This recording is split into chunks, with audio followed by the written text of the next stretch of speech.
दोस्तों, पूज्य गुरुदेव ने आज अपनी कथा में बताया कि सनातन हिंदू धर्म में तुलसी के पौधे का महत्व सबसे अधिक है।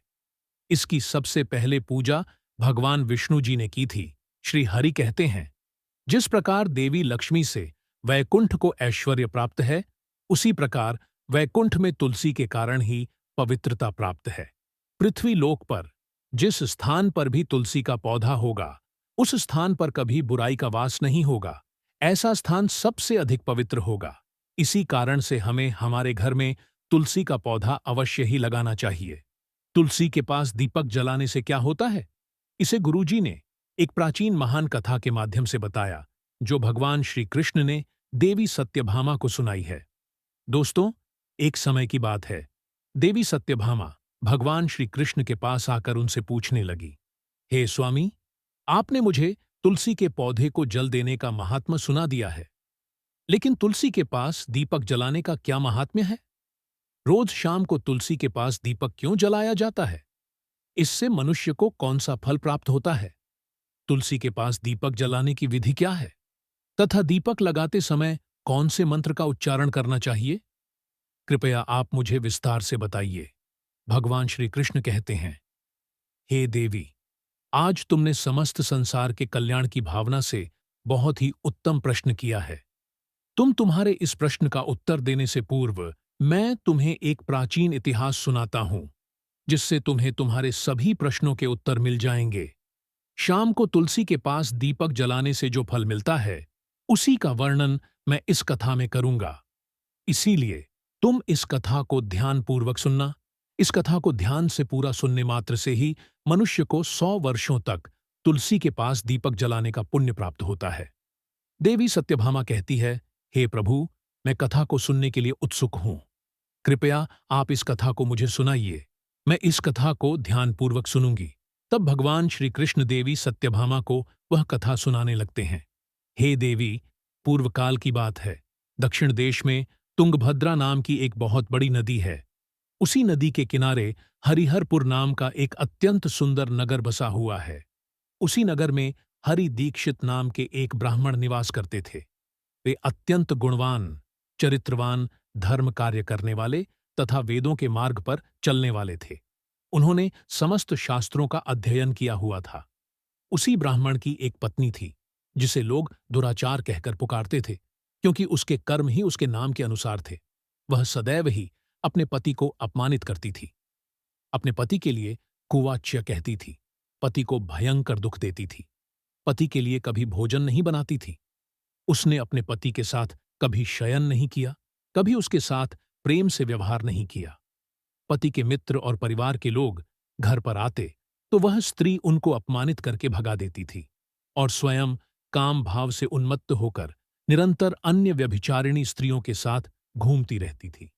उसका मन पति को छोड़कर पराये पुरुषों में लगा रहता था। उसने कभी अपने पति से प्रेमपूर्वक बात नहीं की, किंतु पराये सुंदर पुरुषों के संग बैठकर बातें करती थी। पराये पुरुषों को मोहित करने के लिए सज धज कर गांव में घूमने जाया करती थी। कभी वह वन में किसी वृक्ष के नीचे खड़ी रहकर सुंदर पुरुषों की राह देखती और किसी दुष्ट पुरुष को मोहित करके उसके संग भोग विलास किया करती थी। एक दिन हरि दीक्षित ने अपनी पत्नी से कहा, हे भद्रे, तुम्हारा यह आचरण उचित नहीं है। इस प्रकार से पाप करने पर तुम्हारा अहित ही होगा। इसीलिए तुम अभी से यह सब बुरे काम करना छोड़ दो। तुम्हारे इस प्रकार के व्यवहार से मुझे बड़ा दुख हो रहा है। तब उस दुराचार स्त्री ने कहा, ना जाने किस पाप के कारण मेरा तुझ जैसे भिखमंगे के साथ विवाह हुआ है। लगता है पिछले जन्म में मैंने पाप ही किए होंगे। इसी कारण से मुझे ऐसा गरीब पति मिला है। तू मेरी कोई भी इच्छा को पूर्ण नहीं कर सकता। मुझे विवशता के कारण तेरी इस झोपड़ी में रहना पड़ता है। भिक्षा मिलाया हुआ भोजन खाना पड़ता है। अब और अधिक मैं इस कष्ट को सहन नहीं करने वाली। किसी दिन मैं तुझे छोड़कर अवश्य चली जाऊंगी। तेरे साथ रहूंगी तो इस जन्म में भी मेरे द्वारा पाप ही होंगे। इसीलिए अब मैं किसी अन्य धनवान पुरुष से विवाह करूंगी। हरि दीक्षित ने अपनी पत्नी से कहा, हे प्रिय, तुम इस प्रकार के अपशब्द ना कहो। इस प्रकार से अपने पति को त्यागने का विचार मन से छोड़ दो। जो स्त्री अपने पति को त्याग कर पराए पुरुष के पास जाती है, उसका अहित ही होता है, उसे नरक में जाना पड़ता है। उस दुराचारी पत्नी ने कहा, नरक में तुम्हें जाना पड़ेगा, क्योंकि तुम कोई काम धंधा तो करते नहीं, भीख मांग कर खाते हो और मुझे भी झूठ खिलाते हो। पत्नी को दुखी और असंतुष्ट रखने वाला पति भी नरक में ही जाता है, और तुम्हारा घर कोई नरक की सजा से कम नहीं है। तुम्हारे साथ इस घर में रहने से अच्छा है मैं नरक में जाकर रहूं। इस प्रकार उस हरि दीक्षित की पत्नी ने अनेक प्रकार के कटु वचनों से अपने पति का अनादर किया और उसे अपमानित किया। श्री कृष्ण कहते हैं, हे देवी, जो स्त्री अपने पति का अनादर करती है, जो अपने पति का अपमान करती है, उसके घर में दुर्भाग्य ही आता है। पति को छोड़कर पराये पुरुष के पास जाने वाली स्त्री को नरक में दंड अवश्य ही भोगना पड़ता है। अब आगे सुनो, उस दुराचार स्त्री के साथ क्या होता है। एक दिन वह दुराचार स्त्री वन में जाकर एक वृक्ष के नीचे खड़ी हो गई। उसका चित्त काम से भरा हुआ था। वह किसी सुंदर कामी पुरुष की राह देख रही थी, किंतु बहुत समय बीतने के बाद भी उस स्थान पर कोई पुरुष नहीं आया।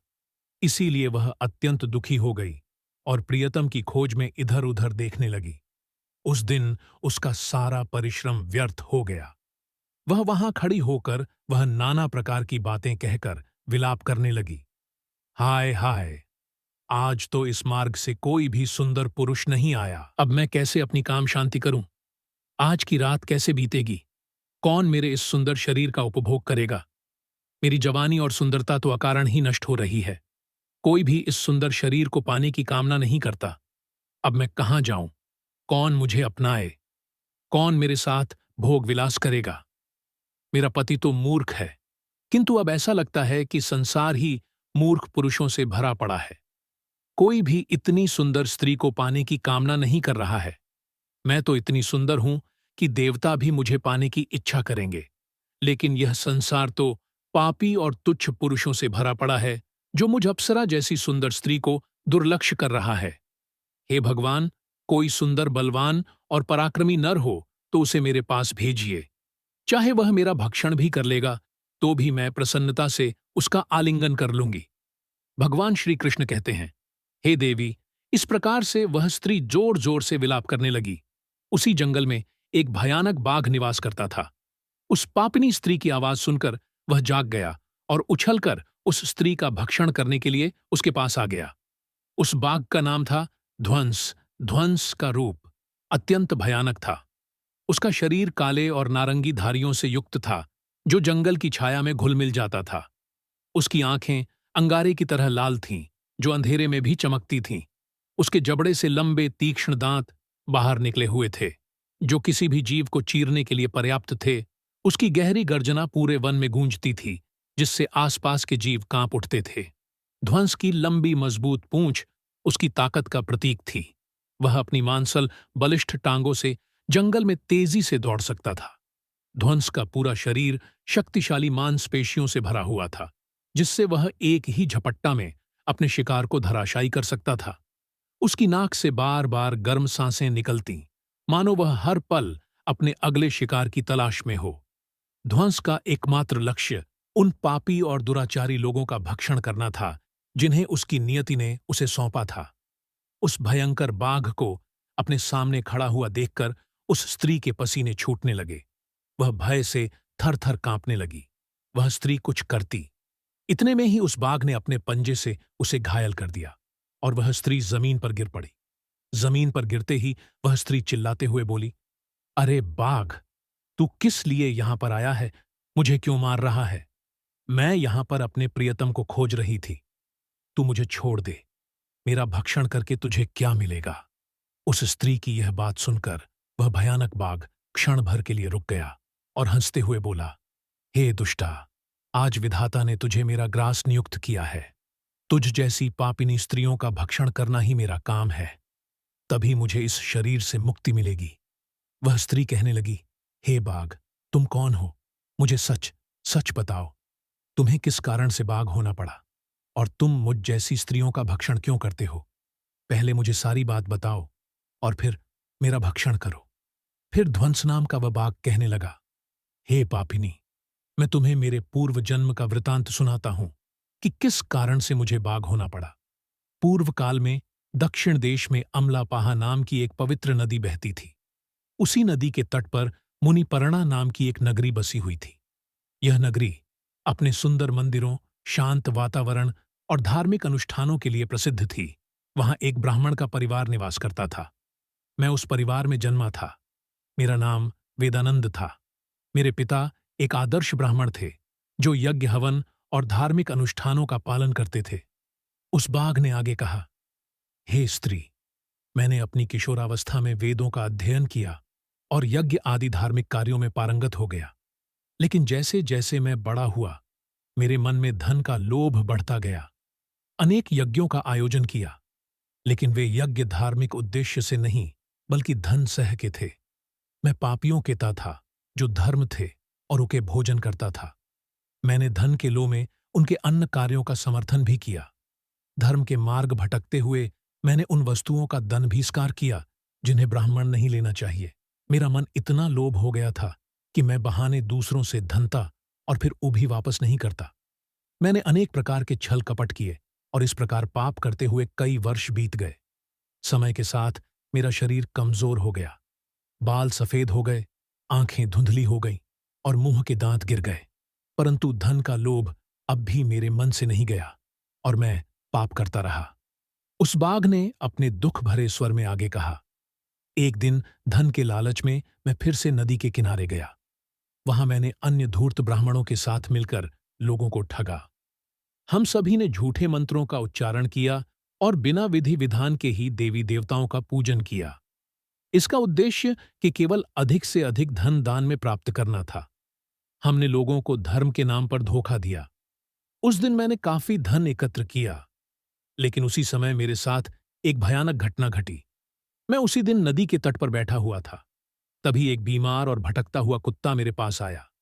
मैंने उसे दुत्कार कर भगा दिया, लेकिन वह क्रोध में आकर मेरे पैर में काट बैठा। मैं मूर्छित होकर वहीं गिर पड़ा।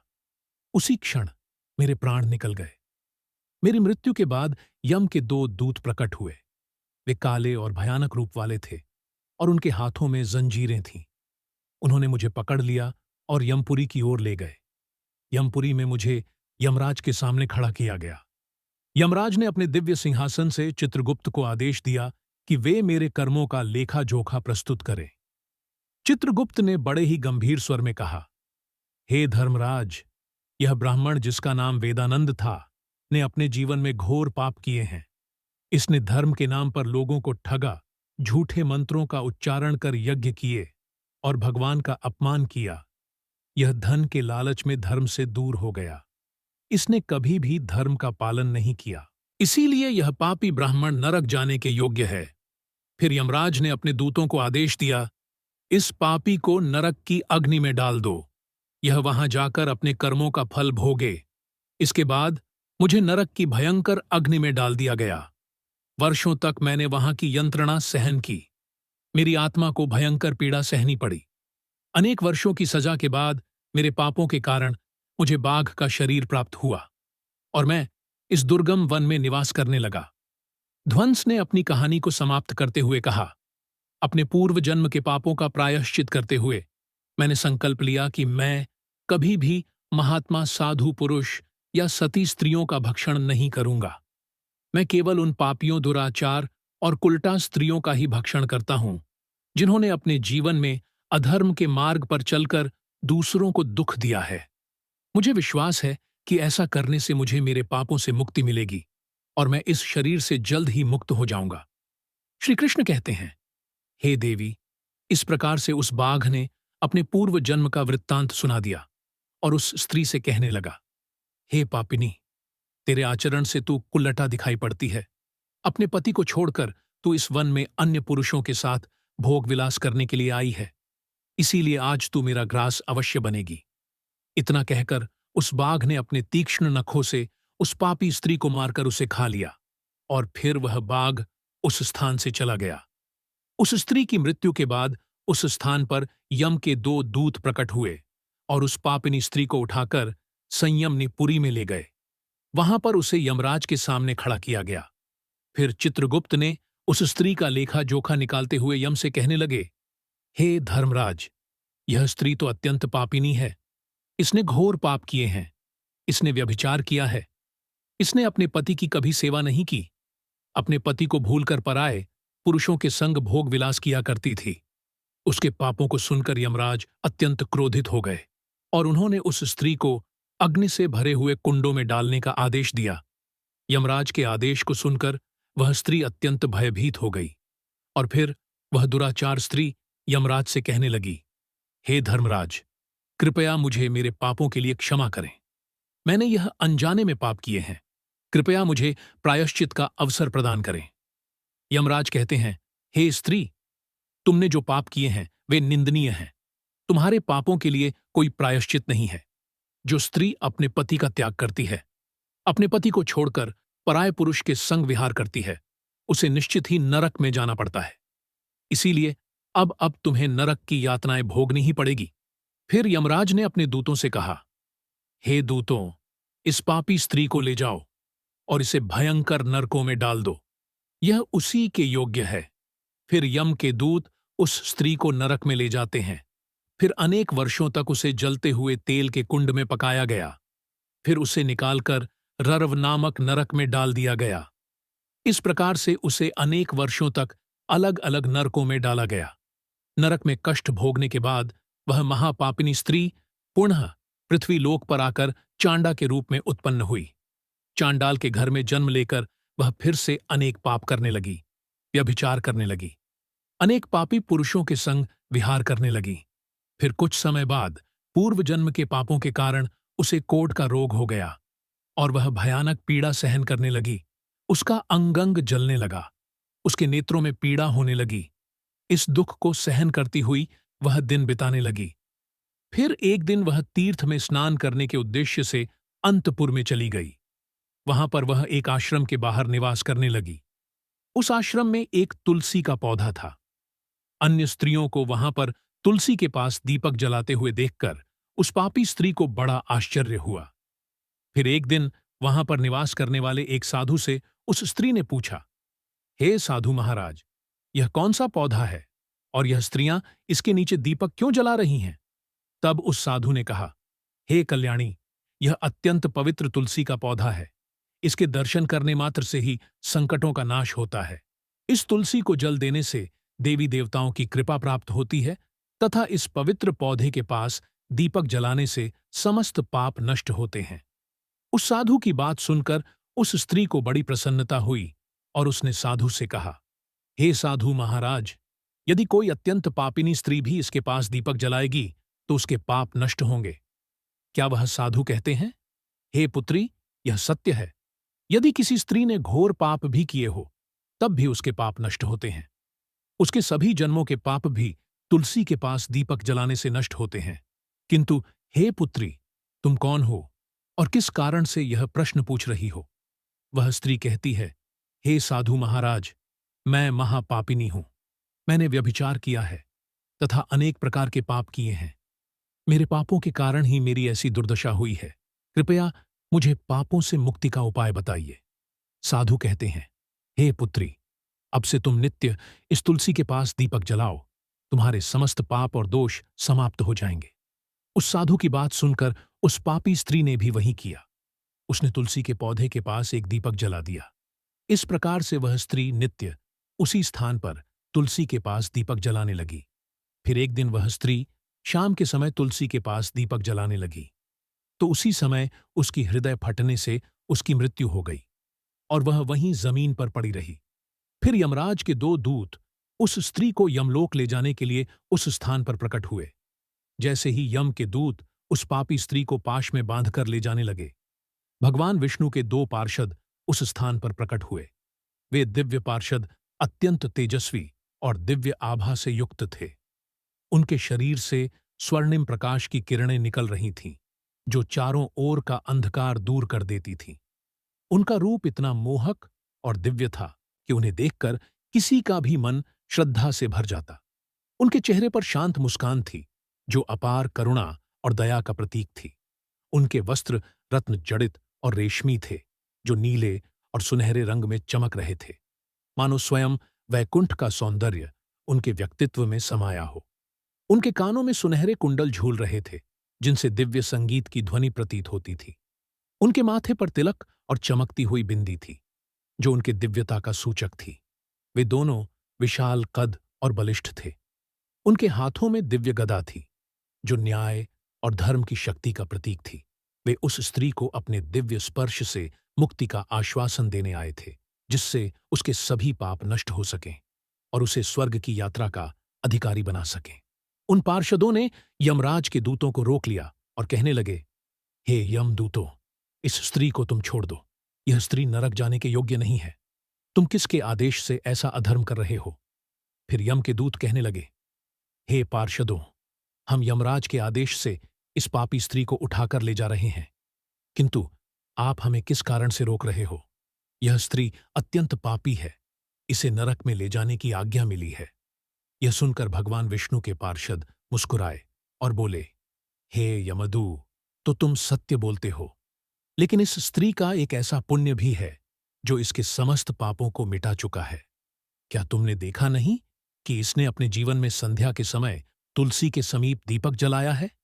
यमदूतों ने चकित होकर पूछा, हे पार्षदों, क्या केवल तुलसी के समीप दीपक जलाने से इसके समस्त पाप नष्ट हो सकते हैं?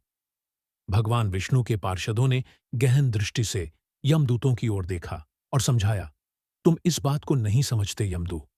तोन तुलसी भगवान विष्णु की परम प्रिय है, और जो भक्त श्रद्धा और भक्ति से तुलसी के समीप दीपक जलाता है, वह विष्णु की कृपा का पात्र बन जाता है।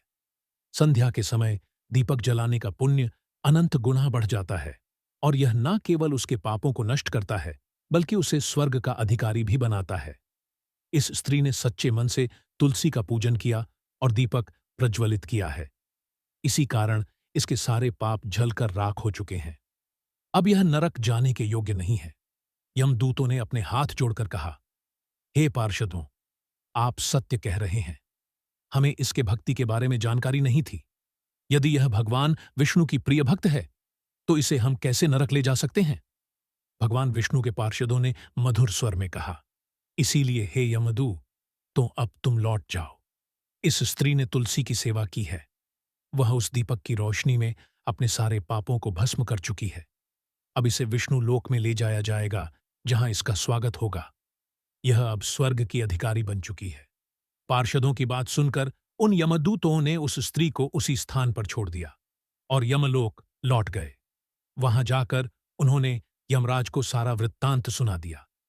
फिर भगवान विष्णु के पार्षद उस स्त्री को दिव्य विमान में बिठाकर स्वर्गलोक ले गए। भगवान श्री कृष्ण कहते हैं, हे देवी सत्यभामा, इस प्रकार से तुलसी के पास केवल दीपक जलाने मात्र से ही मनुष्य के सभी पाप नष्ट हो जाते हैं। जो स्त्री नित्य शाम को तुलसी के पास दीपक जलाती है, वह सौभाग्यशाली बनती है। उसके पूर्व जन्मों के सभी पाप नष्ट हो जाते हैं। उसे सुख समृद्धि की प्राप्ति होती है। रोज तुलसी के पास दीपक जलाते समय इस मंत्र का उच्चारण करना चाहिए, ओम तुलसी देव्य च विद्महे विष्णु प्रिया य च धीमहि तन्नो वृंदा प्रचोदयात्। श्री कृष्ण कहते हैं, हजारों अमृत के घड़ों से नहलाने पर भी श्री हरि को उतनी तृप्ति नहीं होती जितनी वे मनुष्यों के द्वारा तुलसी का एक पत्ता चढ़ाने से प्राप्त करते हैं। 10,000 गोदान से जो फल प्राप्त होता है, वही फल तुलसी पत्र के दान से पा लिया जाता है। जो मृत्यु के समय अपने मुख में तुलसी पत्र का जल पा जाता है, वह संपूर्ण पापों से मुक्त होकर श्री कृष्ण के धाम जाता है। जब भक्त तुलसी के पास दीपक जलाता है, तो उस प्रकाश में निहित ऊर्जा नकारात्मक शक्तियों को नष्ट करती है और सकारात्मकता का संचार करती है। यह आध्यात्मिक वातावरण को शुद्ध करता है और घर में देवताओं की कृपा को आकर्षित करता है। दीपक का प्रकाश अज्ञान के अंधकार को दूर करता है और ज्ञान की ज्योति को प्रज्वलित करता है। तुलसी के पास दीपक जलाने से मनुष्य के भीतर शुद्धता और पवित्रता का भाव उत्पन्न होता है, जिससे उसकी भक्ति और ध्यान की शक्ति बढ़ती है। यह मान्यता है कि जब व्यक्ति तुलसी के पास दीपक जलाकर उसकी आरती करता है, तो भगवान विष्णु का ध्यान अधिक सरलता से प्राप्त होता है। यह साधक के मन को स्थिर और शांति की ओर ले जाता है, जिससे ध्यान में एकाग्रता बढ़ती है। तुलसी के पास दीपक जलाने का अनुष्ठान सूर्यास्त के समय करना अत्यंत शुभ माना जाता है। इस समय दीपक जलाकर तुलसी माता की आरती की जाती है और भगवान विष्णु का स्मरण किया जाता है। इसे करने से विशेष पुण्य प्राप्त होता है। प्रतिदिन संध्या समय में तुलसी के पास दीपक जलाते समय ओम नमो भगवते वासुदेवाय मंत्र का जाप करना चाहिए। यह मंत्र घर की नकारात्मकता को दूर करता है और भगवान विष्णु की कृपा प्राप्त करता है। तुलसी के पास घी या तिल के तेल का दीपक जलाना शुभ होता है। घी का दीपक अधिक पवित्र माना जाता है, लेकिन यदि संभव ना हो तो तिल के तेल का दीपक भी जलाया जा सकता है। तिल के तेल का दीपक नकारात्मक ऊर्जा होने में सहायक होता है।